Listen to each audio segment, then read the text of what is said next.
What's going on, family? Welcome back to Israel's Movie Reviews. And today we're going to be discussing Thor, The Dark World, back from 2013. This movie, let's just be honest, let's just get straight into it, right? There's not much to talk about. This was the most disappointing MCU installments that I've seen up to date. This definitely goes on the low totem pole. It wasn't that bad, but it was very disappointing. I looked forward to something so much more, especially having the first film be such a surprise. You know, if you held me at gunpoint and told me to describe at least one detail from this movie, I would have been shot. Because, believe it or not, I actually fell asleep halfway through this movie. It got a little lackluster for me. It got a little boring. And I was shocked. I'm not gonna lie. For me personally, I think that Thor and Loki are one of the best duos to watch in the entire MCU universe.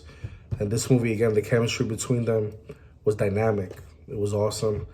They have that great chemistry, but the story lacked some logic. Of course, Thor's a fictional character, Loki's a fictional character, and they have this tremendous backstory that's very fictional.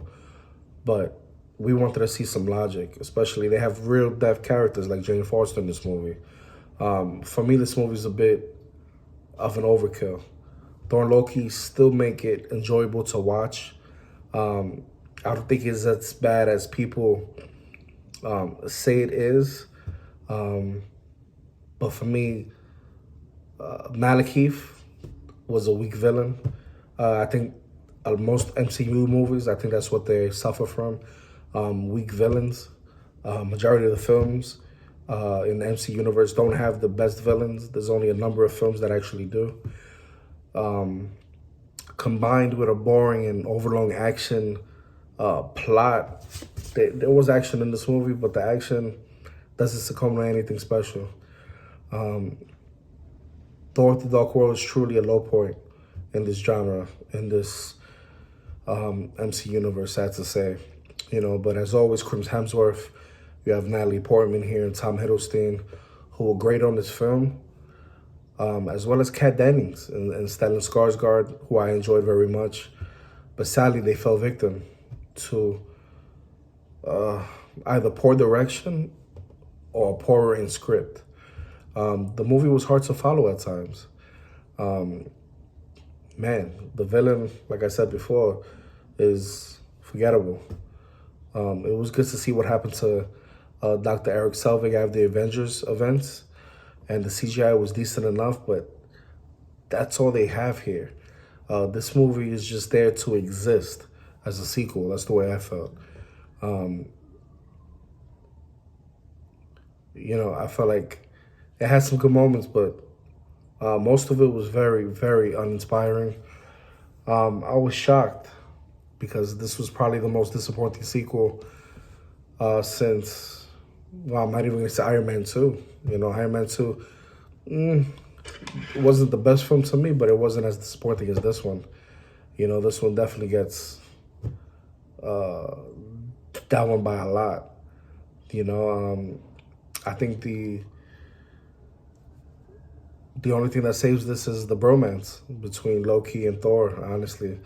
And believe it or not, I didn't enjoy Thor as much as I usually did in his original film and in the Avengers film. This movie was a big disappointment for me. And after the Avengers film, I felt like this was going to be a very exciting movie to watch. And the story, man, they really fucked up the story. This movie had so much potential in getting deeper into the lore, getting deeper into the history of Asgard and the Nine Realms, but they managed to miss every step that they take. Aside from some moments where we get to see Thor and Loki interact, the movie is pretty bland. The plot is horrible. They even have the villain in this movie is very bland as well. He has nothing to offer. You know, if there are movies in the MCU that can be skipped without missing anything, it's definitely this one. It's definitely on the top of that list, sad to say. Easily one of the weakest films in the MCU. It brings nothing to the other than inclusion of a new Infinity Stone. The villain of this should have been awesome, and he was awful. You know, the film itself was very hollow. The film could have been better with fixes to the plot and basically a new villain. And I'm happy that in the next Thor movie they got it right, but in this one, man, they definitely got it wrong. You know, I had mixed feelings going into the movie. I had mixed feelings coming out the movie. And when I finally rewatched it a few times, I was like, wait a minute. This movie should have been so much better. I should have been coming out that film saying, oh, this was an underrated film because of such and such and such. But boy, this film was miserable to watch. You know, it's nothing. There's nothing memorable about this film. This is simply a forgettable film. I'm shocked they made over $200 million in the box office. And yeah, you know, a lot of people were telling me this is a very underrated, heavily underrated film. And I'm looking at them like, how? Did we see the same movie? The film promised so much to its audience. And the revealing of an Infinity Stone in a non-traditional sense was awesome. A multitude of lore from the Thor comics and even a potentially cool villain, right? That's what we thought we were getting.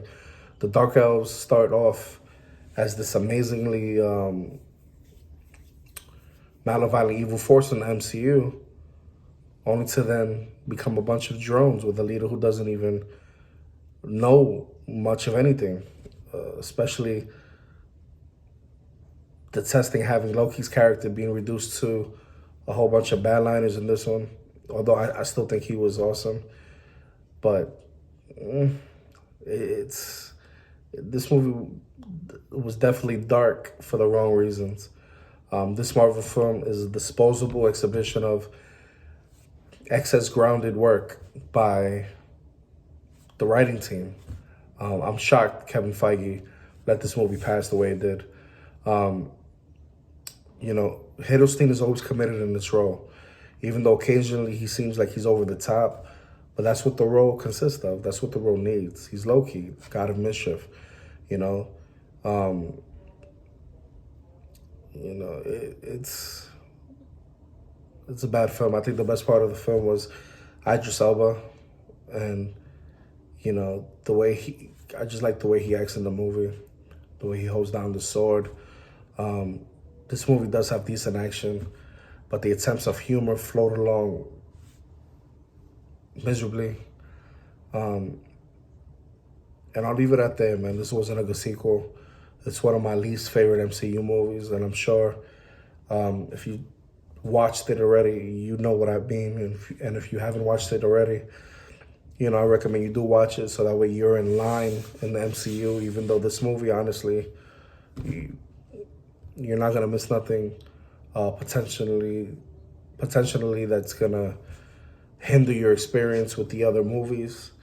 You know, this does take place after the original Avengers movie, but man, go check it out. Let me know what you think. I give this movie a 6 out of 10. This movie had no personality. It didn't have anything of my liking. So go check this movie out. Let me know what you think. Hit me up on the Discord. Is this one of your favorite Thor movies? Is it one of your least favorite Thor movies like it is mine? What could have been better? You know? Did you like Malekith as the villain? Does Loki and Thor's chemistry make the film better? Did it spice it up for you? Was Natalie Portman bland? Or maybe it was just that she wasn't given enough to do in this movie.